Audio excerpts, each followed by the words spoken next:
لاعب متميز من كرة وسط ثلاث مدافعين من نادي الزمالك يستطيع ان يسجل الهدف الاول نادي الزمالك النادي الاهلي، وعمرو جمال يسجل الهدف الثاني. كابتن سيد حفيظ مدير الكرة. كابتن سيد بقول لك مبروك، فوز مهم. يمكن كان الناس بتقول ايفونا بعيد بقاله كتير وبيرجع بيبدا اساسي، وفعلا الراجل بيسجل هدف، وباذن الله كابتن زيزو كان عنده حق.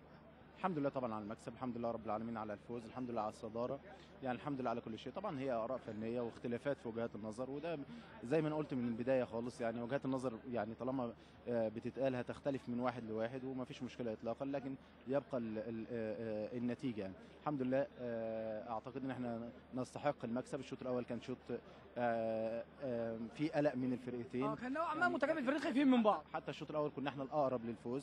الشوط الثاني بخبره لعبتنا وامكانيات لعبتنا وقدرات لعبتنا طبعا قدرنا ان احنا نتفوق عن طريق ايفونا وعن طريق عمرو جمال. الدوري لسه بدري جدا، صحيح انت متربع على الجدول، لكن لسه باقي اكتر من 18 مباراه، يعني مش هيغرنا الفارق ده ابدا.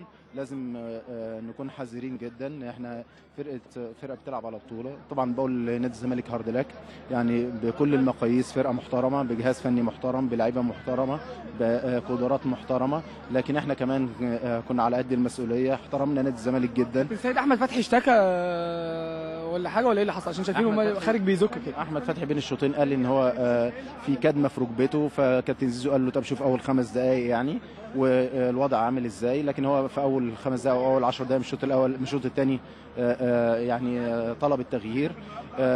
الحمد لله طبعا على كل شيء، يعني مش عايز اقول غير بشكر اللعيبه جدا جدا جدا.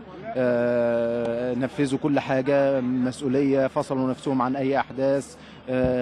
كلنا بنشتغل في مركب واحده وفي مكانه واحده. يا رب باذن الله احنا وجمهورنا نفرح في نهايه الموسم باذن الله بطوله الدوري باذن الله تعالى. ايفونا هل خرج بسبب اصابه ولا هو خلاص بقى استنفذ؟ بقى له فتره ما شاركش، ودي برده كانت مفاجاه كابتن زيزو في التشكيل، ويعني قدر برده الراجل يبقى زي ما كان انطوي لو تفتكر في مباراه الاسماعيلي وانطوي في مباراه الاتحاد.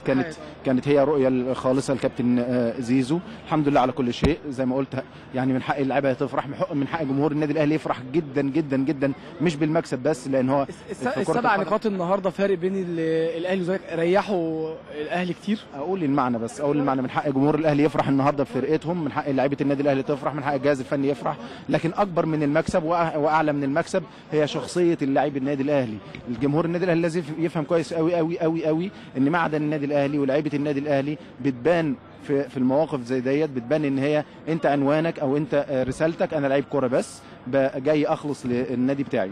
الف مبروك يا كابتن سيد. الف مبروك جدا.